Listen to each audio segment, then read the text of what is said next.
buen día para el doctor Carlos Julio Emanuel, que en efecto tiene de fondo al Golden Gate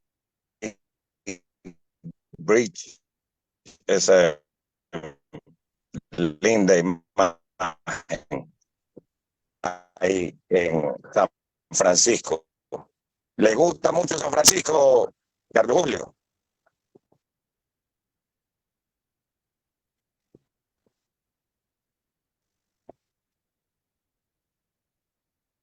Parece que no lo está escuchando, ingeniero. Hay una intermitencia en su comunicación.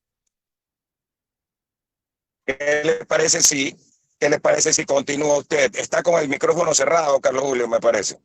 Decía que efectivamente San Francisco, una ciudad muy interesante, y quien vaya no debe dejar de ir a Chinatown a comer buena comida china. Buenos días, Alcides y Andrés. Bueno, empecemos porque hay alguna intermitencia en la comunicación con el ingeniero Mendoza. Doctor Emanuel, saludándolo a usted, pues, ¿verdad? Eh, este asunto de la versión de Cordes, que ha dicho que si no se suben los impuestos, se cae la dolarización, colapsa el pisco y se acaba el mundo. ¿Qué tan cierto es esta versión, doctor? Buenos días. Bueno, primero me provoca una risa, ¿no? Porque todas estas personas que ahora están mandando este mensaje apocalíptico, y buenos días, también lo veo a Julio en la pantalla, eh, que dicen que se acaba la dolarización.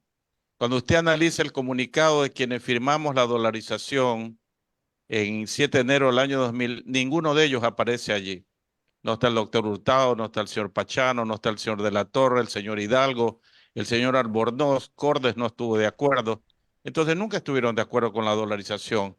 Pero definitivamente la dolarización es la mejor política pública que se ha puesto en vigencia en el país en los últimos casi 25 años.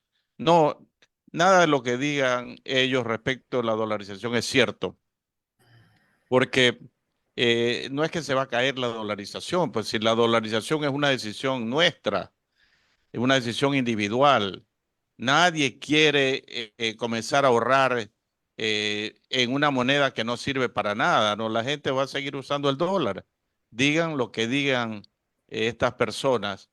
¿Qué es lo que va a ocurrir si tenemos una falta de recursos para el fisco? Bueno, vamos a vivir la realidad, pues que tenemos un fisco o un Estado público sobredimensionado, que tenemos un presupuesto del Estado que no está debidamente estructurado, que no tenemos una deuda pública debidamente refinanciada, y esas son las cosas que hay que hacer. Pero yo no sé por qué cada vez que hay un problema, la gente se acuerda, no, el problema es la dolarización. Quieren regresar entonces a un sistema de devaluaciones, como que las devaluaciones solucionaran algo. ¿Han solucionado las devaluaciones la crisis económica de Venezuela o de Argentina? De ninguna manera, y más bien esos países están buscando es cómo poco a poco entrar en un sistema monetario más serio. No tiene ningún sentido. Además, que las personas que están proponiendo el aumento del IVA ahora son las mismas, eso lo sabe Julio, lo sabe usted Alcides, son las mismas personas que en los últimos dos gobiernos han manejado la economía. Pues el señor de la Torre, el asesor permanente del señor Moreno y del señor Lazo. Eh, el señor Augusto de la Torre, economista Augusto de la Torre, siempre allí dando vueltas alrededor de los equipos económicos, hizo nombrar al señor Richard Martínez. Ellos son los que han manejado la economía del país en los últimos 6 años. Entonces yo lo que les diré es, háganse cargo del resultado de sus políticas, pues.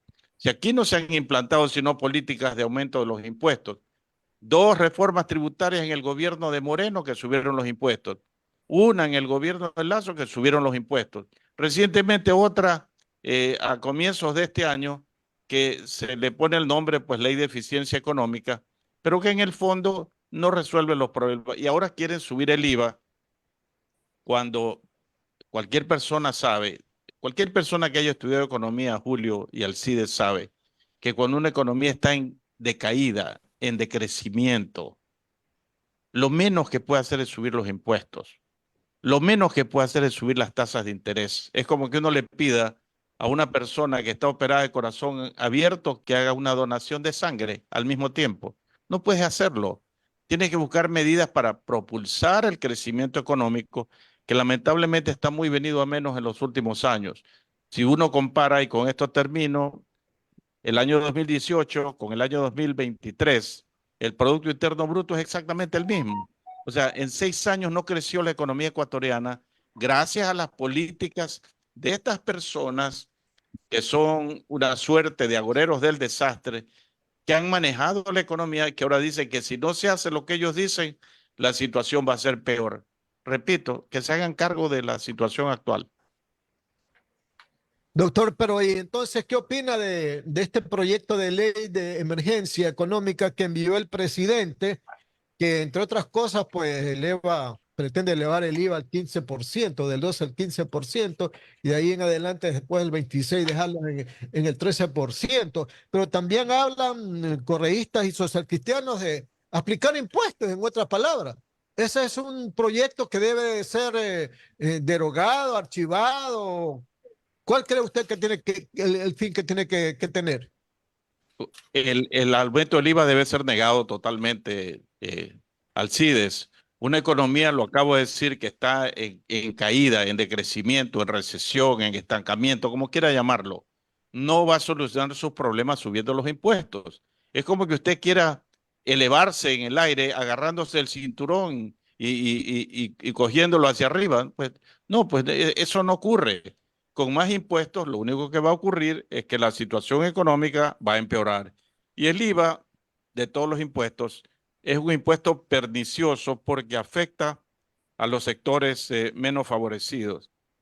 Hay gente que dice, no, pero es que el IVA no grava los alimentos. Sí, pues usted va a un supermercado, compre un molde de pan, le vale $2 actualmente.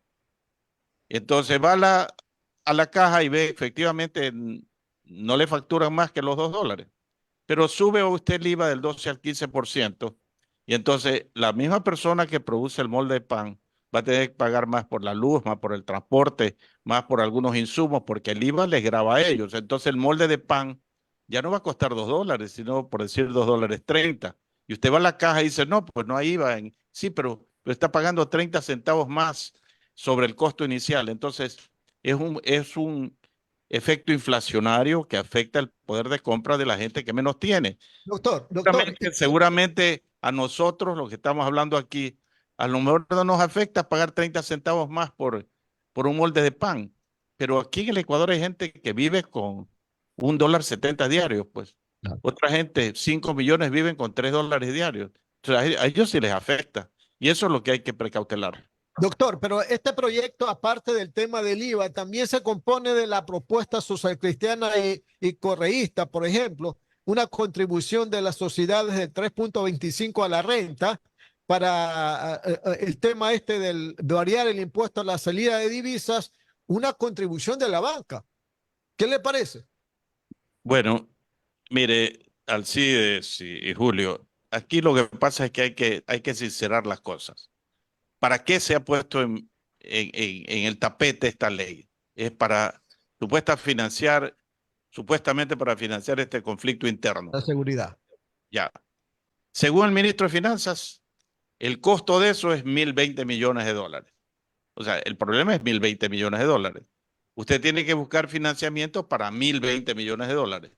La propuesta social cristiana al que usted hizo referencia de poner una contribución de 3,5% sobre las utilidades de todos los sectores económicos, exceptuando los MIPYMES, etcétera, le da $540 por año. Bien, En 2 años da bien. 1.080, estaría financiado el tema. Entonces, si es para el conflicto bélico, ahí está el financiamiento, no requiere el IVA, no requiere grabar nada más, no requiere hacer ninguna otra pirueta. Eso es lo que hay que transparentar. Ahora, la realidad del Ecuador, debido y gracias a las políticas implantadas en los últimos 6 años, por los que hoy están mandando estas visiones apocalípticas, el resultado es que hoy tenemos un problema del desfinanciamiento del Estado, que no tiene nada que ver con la guerra, pues. O sea, esta guerra interna o sin la guerra interna igual tendríamos un desfinanciamiento. Entonces, ¿para qué son estas cosas que se están planteando? ¿Es para el financiamiento del problema de conmoción interna o es para cubrir los casi 15.000 millones de dólares que le van a hacer falta al gobierno este año? Y entonces, usted no lo va a resolver con un impuesto del IVA que, aparte de los efectos perniciosos en la gente que ya le he mencionado, acumularán ¿cuánto? 1.200 millones de dólares, 1.300 millones de dólares en el año frente al 15.000 millones, pues es un pálido reflejo. Entonces, después de que se den cuenta que esto no va a funcionar, entonces después de pocos meses dirán, pero ahora necesitamos otro impuesto porque esto no alcanzó. O sea, sinceremos las cosas. Yo creo que hay que poner las cosas sobre la mesa. Si es para financiar el problema bélico interno, entonces la propuesta social cristiana basta. 9 de la mañana, 34 minutos. 9 de la mañana, 34 minutos. Radio Atalaya y su programa de opinión política, Punto de Vista. Estamos dialogando con el economista Carlos Julio Emanuel, exministro de Economía. Más preguntas de nuestro compañero Julio Osvaldo Ayala Serra. Adelante, Julio. Gracias, Alcides, economista Emanuel. Qué gusto de saludarlo. Dígame una cosa. Usted lo ha señalado muy bien. Para financiar el tema de la guerra contra las mafias, 1.000 millones. Se los puede conseguir con la propuesta social cristiana en 2 años. Perfecto. Pero usted también lo ha señalado. El problema es que el país debe un carajal de plata. El problema es que tenemos que pagarla. Y el problema es que no vemos ninguna medida para tener los dineros para pagar todo lo que debemos y para subsanar una serie de problemas económicos, como por ejemplo la desatención en salud, los temas del seguro social, la mala calidad de la educación. Entonces, ¿de dónde podemos sacar esos recursos, economistas? Vemos que no hay concesiones, vemos que el ITT, por el contrario, se va a cerrar. Vemos que no hay medidas, por ejemplo, para hacer un desarrollo real de la minería en el Ecuador. Vemos que, por ejemplo, el tema de los inversionistas cada día se hace más difícil por las vacunas, por los impuestos, por la desidia del Estado. ¿Cómo hacemos realmente, economistas, para salir de todo esto mientras no se nos anuncia que van a vender empresas que no funcionan del Estado, que vayan a tomar medidas correctivas, por ejemplo, para el despilfarro que existe con los presupuestos? Mientras esas cosas no se anuncian, la pregunta es, entonces, ¿cómo salimos de esta crisis, economista Emanuel? Bueno, esa es la pregunta que hay que hacerle al gobierno, ¿no? Pero ellos son los que manejan el tema. Pero yo le voy a decir, Julio, que hay una arista que no has mencionado. Nosotros tenemos una deuda pública de 82.000 millones de dólares. Esa es la realidad. Debemos 82.000 millones de dólares. Deuda interna y deuda externa. ¿Cuánto tenemos que pagar anualmente por servir esa deuda? Amortización e intereses. Aproximadamente 8.000 millones de dólares el año pasado. Este año debe ser un poco más de 8.000 millones. En el 2025 serán aproximadamente 10.000 millones que no se pueden pagar porque la economía no crece. Es como que si cualquiera de nosotros de repente perdió su empleo, no tiene ingresos, no puede pagar la cuota de la tarjeta de crédito. Tan sencillo como eso. ¿Qué tiene que hacer? Ir al banco y decir, mira, tenía que pagarte $600 mensuales de la tarjeta. Ahora no tengo empleo, máximo te podré pagar 150. Entonces tienes que refinanciarme. Bueno, eso es lo que pasa con el Ecuador. Pues sí, Julio, la economía ecuatoriana no ha crecido en 6 años, es como que hubiera perdido su trabajo. No tiene ingresos. Estamos en 0 crecimiento, mientras la población Carlos sigue Julio, creciendo 1,5% anual. Carlos Julio, pero no solamente que no estamos viendo cómo refinanciamos, sino que estamos viendo es cómo prestamos más, cómo nos endeudamos más. Esa es la situación más crítica, porque, no, curioso. Hay que estar bien con el Fondo Monetario Internacional para que nos presten más plata, pues. Esto no es ningún secreto, pues, Carlos Julio. No, lo que pasa es que yo no he visto absolutamente ninguna propuesta que busque un verdadero alivio de la deuda, pues porque tú tienes que buscar un alivio, pues. Si actualmente tú estás pagando, lo acabo de decir, unos 8.000 millones al año, deme un alivio para que no tenga que pagar 8.000, sino de repente 2.500, pues. Entonces ya tengo ahí 5.500 millones que no tengo que pagarlos, entonces ya puedo de esa forma financiar otras cosas. Por ejemplo, mertiolate en los hospitales que no hay, chalecos para la policía que no hay y un sinfín de necesidades. A grandes males, grandes remedios. ¿Qué es lo que ocurre? Que también algunos de los que firman ese comunicado, no estoy diciendo todos, conocen a personas o tienen intereses en común eh, con tenedores de bonos de la deuda. A ellos no les interesa que se deje de pagar la deuda puntualmente. Y este mismo gobierno, Julio y Alcides, mientras hemos estado hablando aquí el gobierno tiene 2 y pico de meses, casi 3, creo que estamos entrando al tercer mes, ya ha pagado algo más de 1.000 billones de dólares en deuda. Eso sí venimos pagando. Entonces yo digo, ¿por qué no se ha hecho una gestión ante el Fondo Monetario, el Banco Mundial, los acreedores externos? Señores, esta es la situación del Ecuador. No es que no queremos pagar la deuda, es que tenemos que reestructurarla, es que tiene que darnos un alivio. Es curioso que el propio secretario general de Naciones Unidas, el señor Antonio Guterres, está diciéndole al mundo, hay que buscar fórmulas para dar alivio a los países con sus problemas de deuda para que puedan crecer, pues. Porque la única forma de pagar la deuda es que la economía crezca. La única forma de resolver el problema de la pobreza es que la economía crezca. La única forma de resolver el problema del subempleo, del desempleo, de arreglar el problema del déficit, es que la economía crezca. Si la economía no crece, entonces estamos realmente arando en el mar, como decía Bolívar. Economista Emanuel, dígame una cosa, ¿se debe ahorrar realmente dentro del gasto público? Hay formas, usted manejó, me recuerdo, el Banco Central del Ecuador. Hay fórmulas para ahorrar realmente esa dispendiosa y voluminosa tarea de gastar la plata del presupuesto como que si fuera de ellos, como que no importa, gasta nomás. Hay tantas instituciones que no generan nada al país, que no sirven absolutamente para nada y que siguen funcionando. Hay acciones que se deberían tomar. El gas del Golfo, por ejemplo, prácticamente inexplotado. Las concesiones, por ejemplo, hidroeléctricas, las concesiones de carretera, concesiones fotovoltaicas, tantas cosas que se pueden hacer en el país y no se anuncia nada de eso. Es como que eso estuviera en el limbo, paralizado. Los ferrocarriles podrían entregarse a otras empresas. Los bienes de TAME deberían ser vendidos o entregados a alguna empresa que quiera realmente hacerlo funcionar, pero todo paralizado. Lo que ha incautado por otras cuestiones allí pudriéndose y gastando en cuidarlas. ¿Hasta cuándo seguimos con esa maraña economista que no nos lleva a ninguna parte? Muchas cosas se pueden hacer, Julio, de las que tú has mencionado.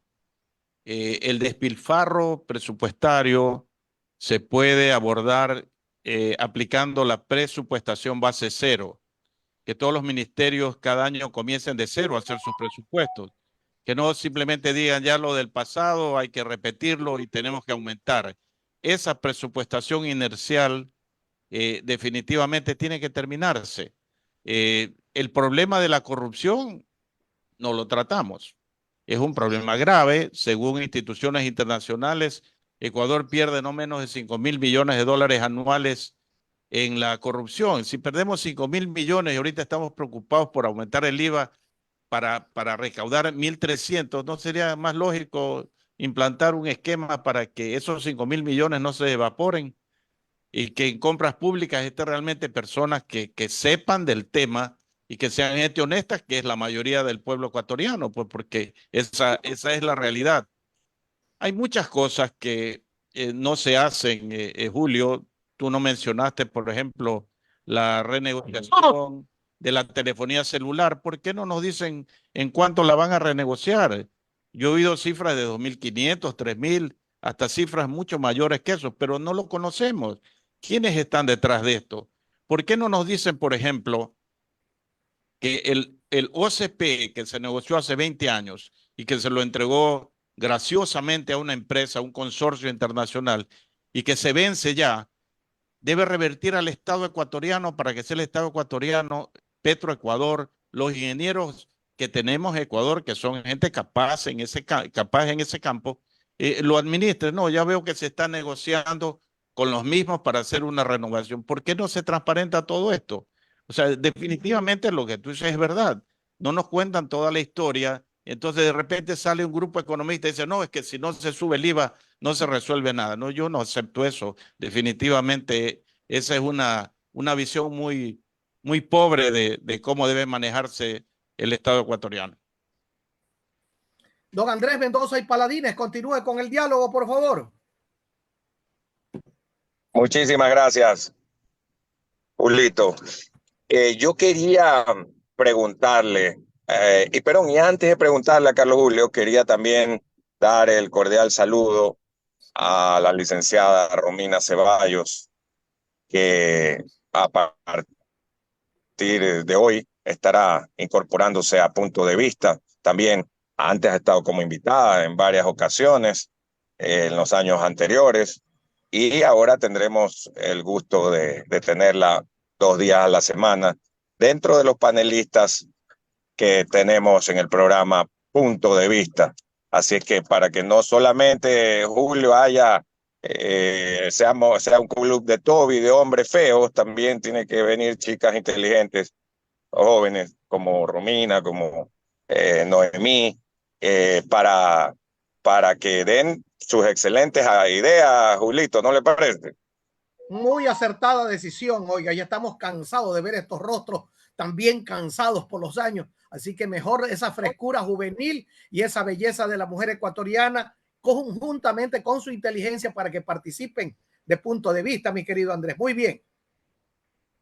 Muchísimas gracias. Igual ya le vamos a comentar al CIDE al respecto. Ahora sí, una pregunta para el doctor Carlos Julio Emanuel.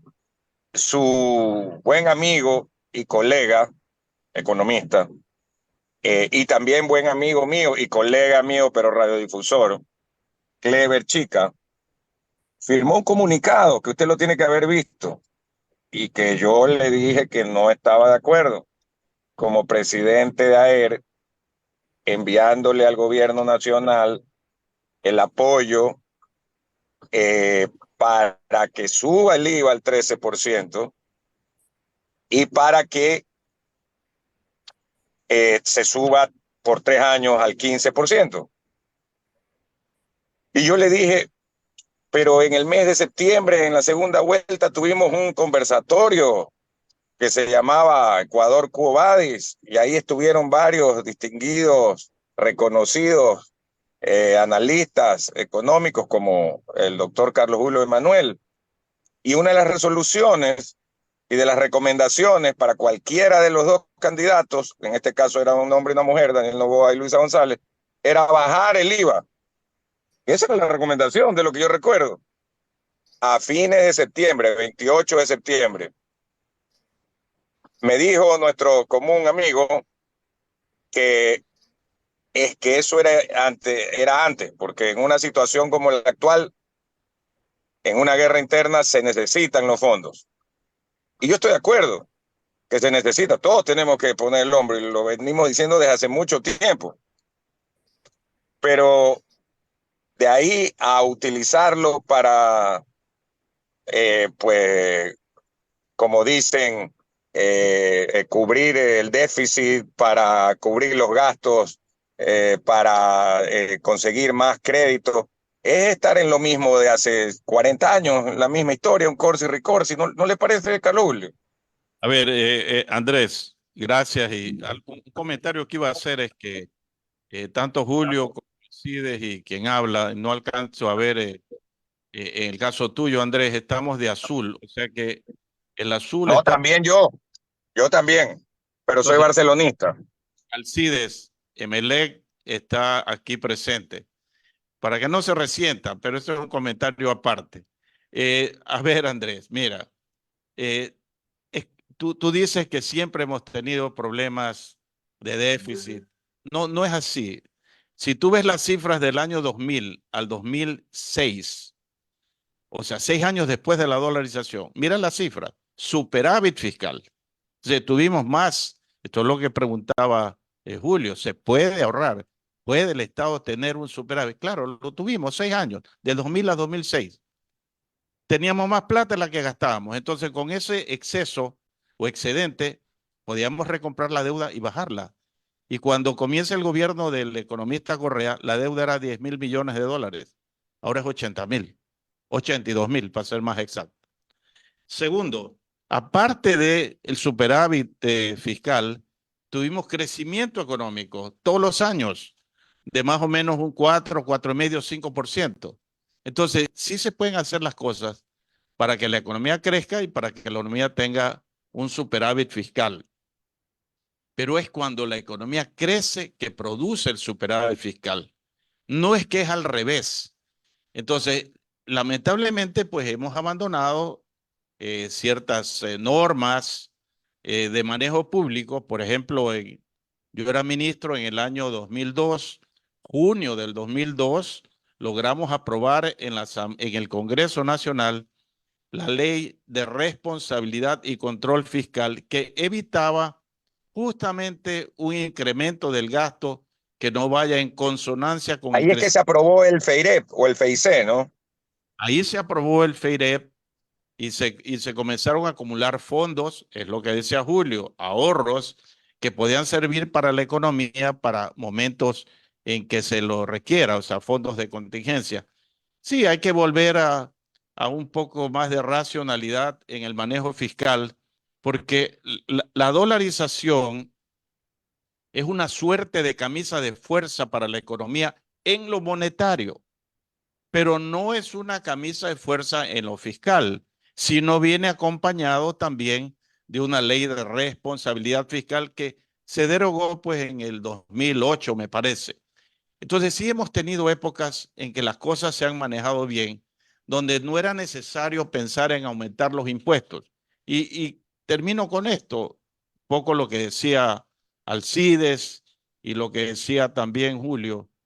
Si el problema es financiar, respuesta también a Clever Chica, si el problema es financiar este conflicto bélico interno, la propuesta social cristiana de 3,25% de contribución, no impuesto, de las utilidades devengadas por todos los sectores, exceptuando MIPYMES y otros sectores de menor capacidad económica, rinde 540 millones un año, 540 el segundo año, 1.080, ahí está financiado el problema.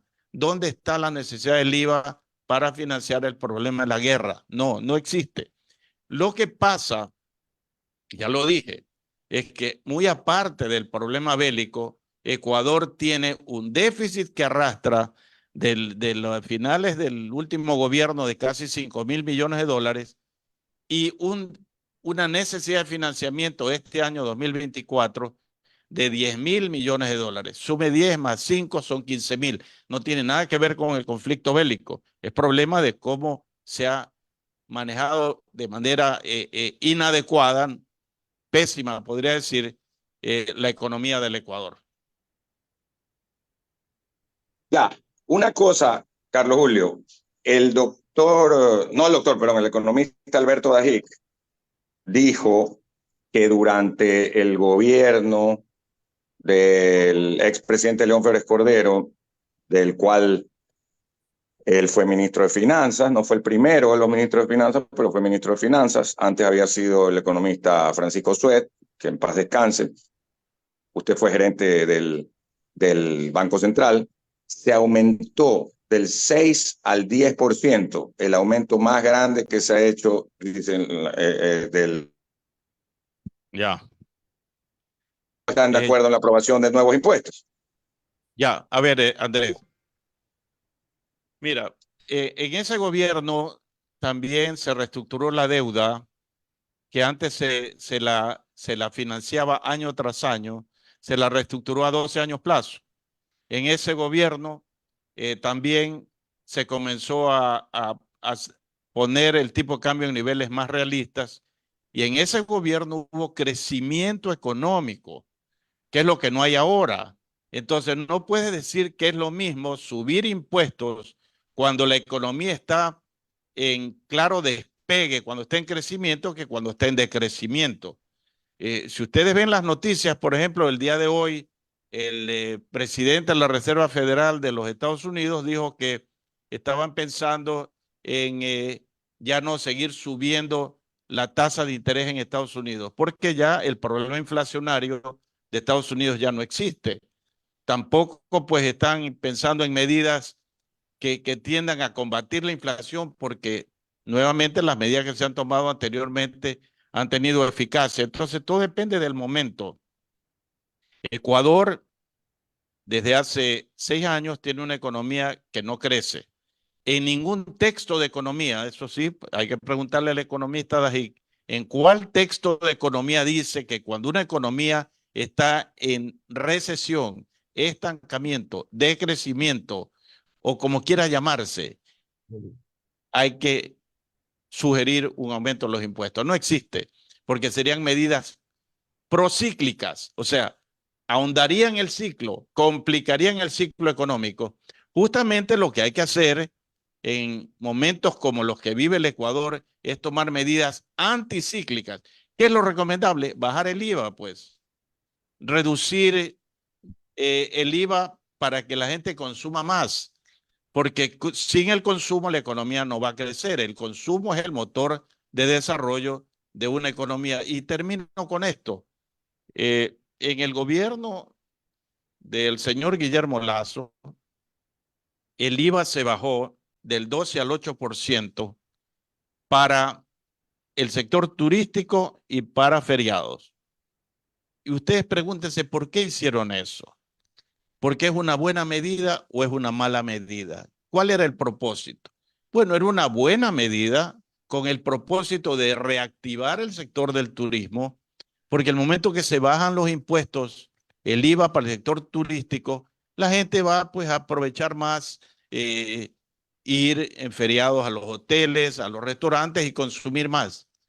Para mí la pregunta que la hice en su momento es ¿por qué si es bueno para el sector turístico y para feriados, no era bueno absolutamente para toda la economía, para reactivarla? Y eso es lo que hay que hacer cuando una economía está en recesión.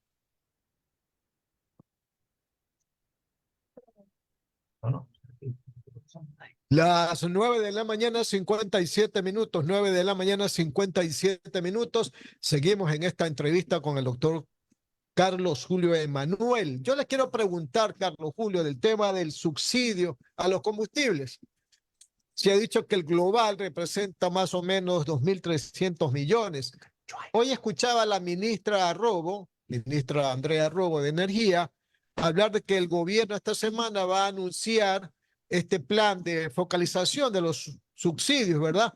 Hablando específicamente de las gasolinas extra y ecopaís, aparte de atacar el contrabando. Pero exceptúa el tema del diésel y del gas.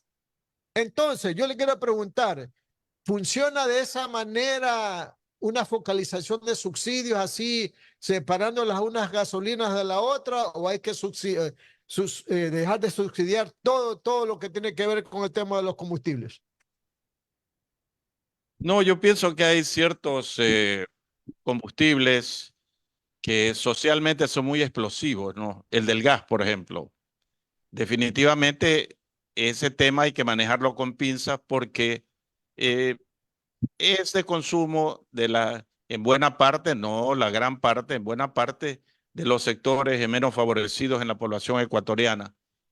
Pero yo no estoy en contra de que se focalicen los subsidios.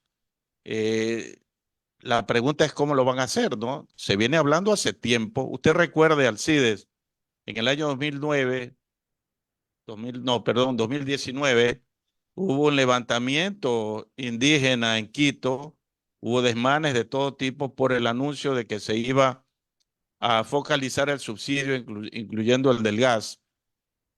Y el gobierno anunció, Lenín Moreno, pues se vino, recuerda que se vino a Guayaquil a protegerse de la conmoción social que había en Quito, y se anunció que en 8 días estaría lista la focalización. Bueno, 8 días desde el año 2019 ha pasado bastante tiempo, de manera que no sé por qué se demoran tanto en algo que los técnicos podrían diseñar, que es una focalización adecuada. Se dice siempre, muchas de las personas que abogan por la eliminación de los subsidios dicen que cómo es posible que estemos financiando el contrabando, porque se contrabandea mucho de los combustibles al sur, pero estamos actualmente en un estado de excepción en que las Fuerzas Armadas están patrullando el país. ¿Y cuál es el rol de las Fuerzas Armadas cuando no estamos en guerra, porque ya no estamos, contra los países vecinos? Pues cuidar las fronteras. Entonces, yo diría que una de las tareas que debería llevar adelante las Fuerzas Armadas es evitar esa porosidad de la frontera para evitar que el contrabando se lleve buena parte del combustible ecuatoriano. Pero estoy a favor de la focalización. Espero ver de qué manera lo quieren hacer. Nadie puede estar en contra de eso. Hay otros conceptos que se pueden discutir sobre el subsidio o no de ciertos combustibles, porque recordemos que Ecuador no solamente importa derivados, también los exporta y también los produce. Entonces, es una mezcla un poco especial que tiene el Ecuador en su balance energético, porque no es lo mismo, por ejemplo, que de lo que ocurre en Chile, que no produce pues 1 gramo de petróleo, peor de derivados, importa todos los combustibles a un precio internacional. Evidentemente, pues que el gobierno debe cobrar el precio al que compra en el exterior, y si quiere dar un subsidio debe decir por qué da el subsidio.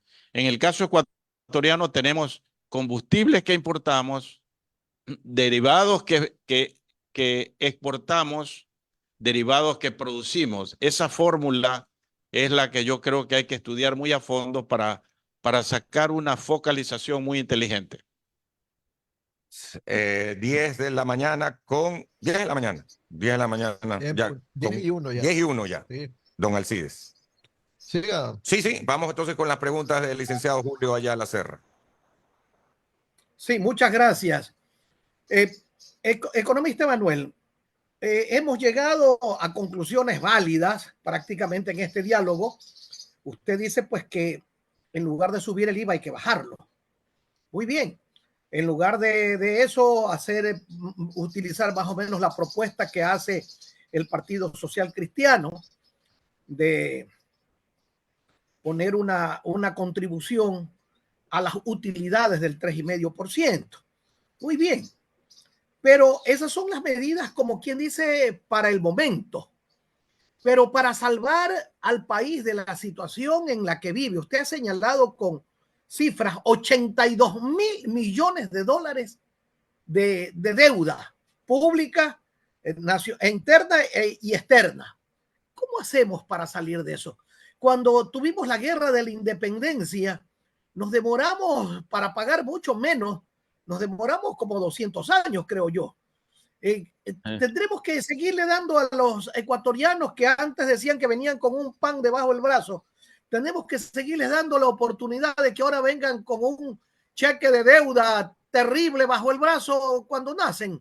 ¿O hay alguna medida así que nos permita orientar al país hacia mejores días?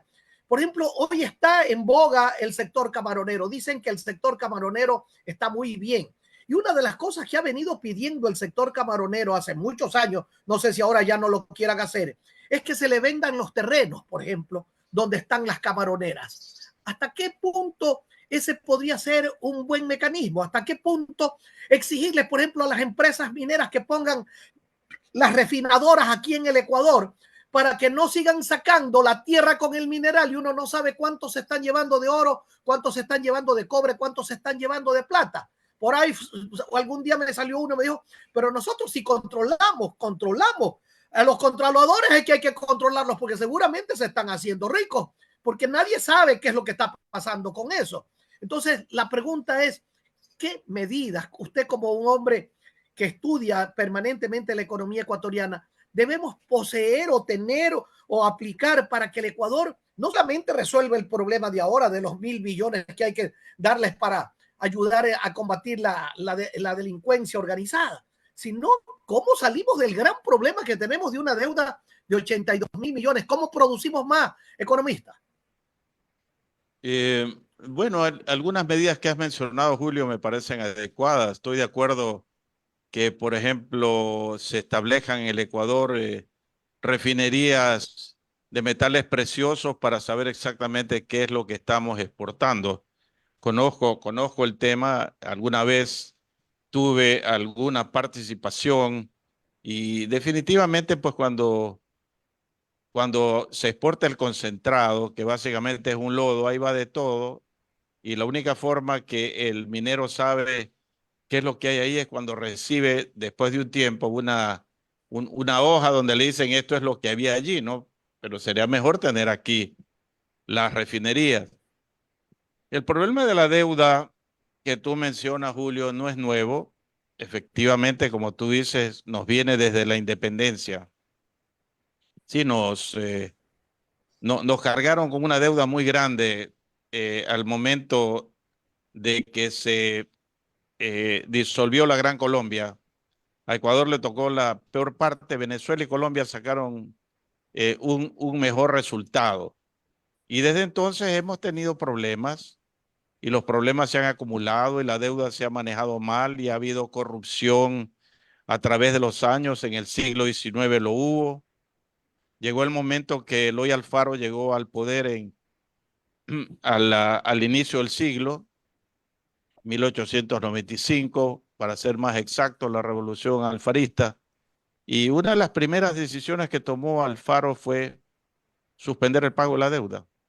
Y escribió un libro que pocos lo han leído, pero que está en Google, se lo puede leer, que se llamó La deuda gordiana, haciendo referencia a cómo Alejandro Magno resolvió el problema del nudo gordiano, que nadie lo podía abrir.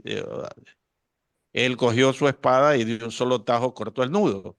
Bueno, Eloy Alfaro explica en ese libro por qué él decidió suspender el pago de la deuda.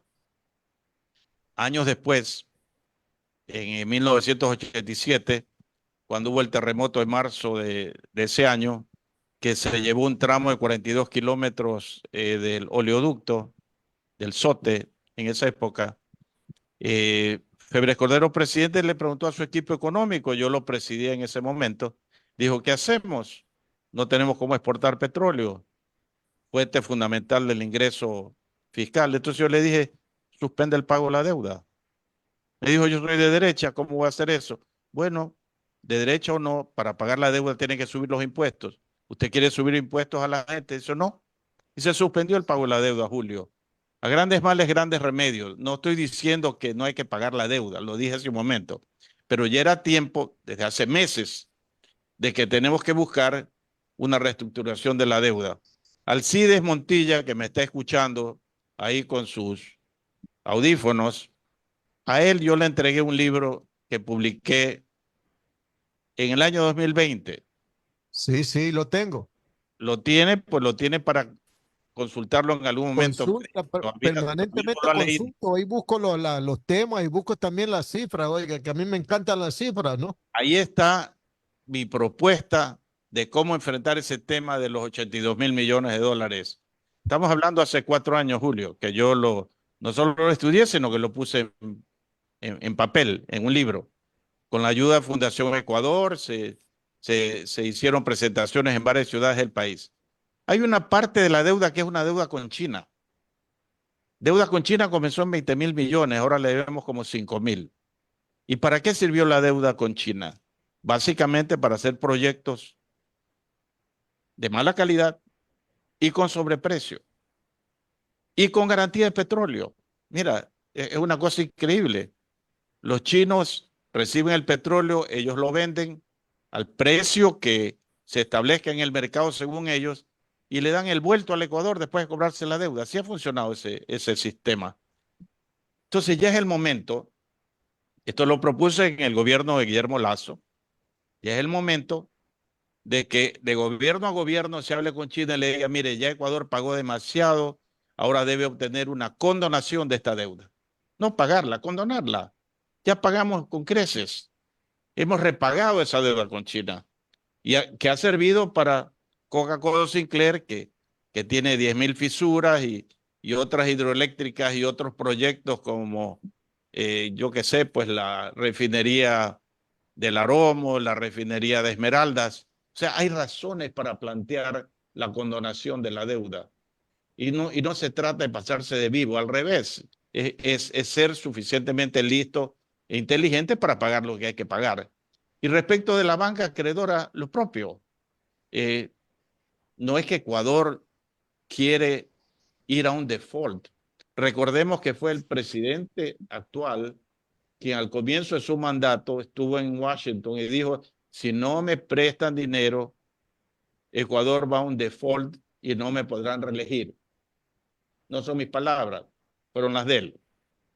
Bueno, yo pensaría que enterándose de la gravedad del problema de la deuda, ya debieron haberse establecido sendas comisiones para ir a hablar con China, con los acreedores externos, con el Fondo Monetario, con el Club de París, porque la realidad es que Ecuador no puede pagar la deuda de 82.000 millones de dólares porque no tiene crecimiento.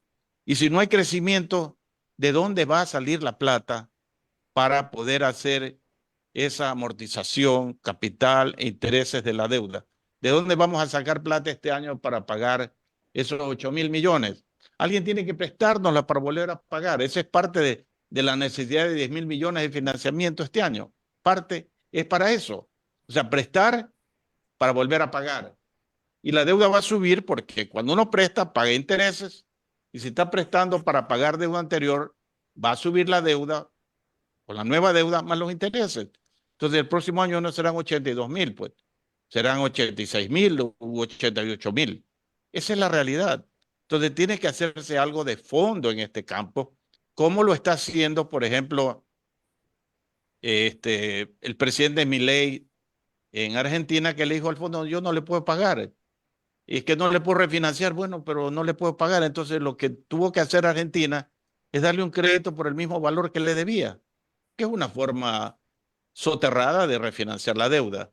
Sí, ese tema de la deuda es la principal variable que hay que atacar, porque si nosotros no arreglamos ese problema, todo lo demás se vuelve mucho más complicado. No hay sin crecimiento económico, no hay cómo arreglar los problemas de la economía ecuatoriana.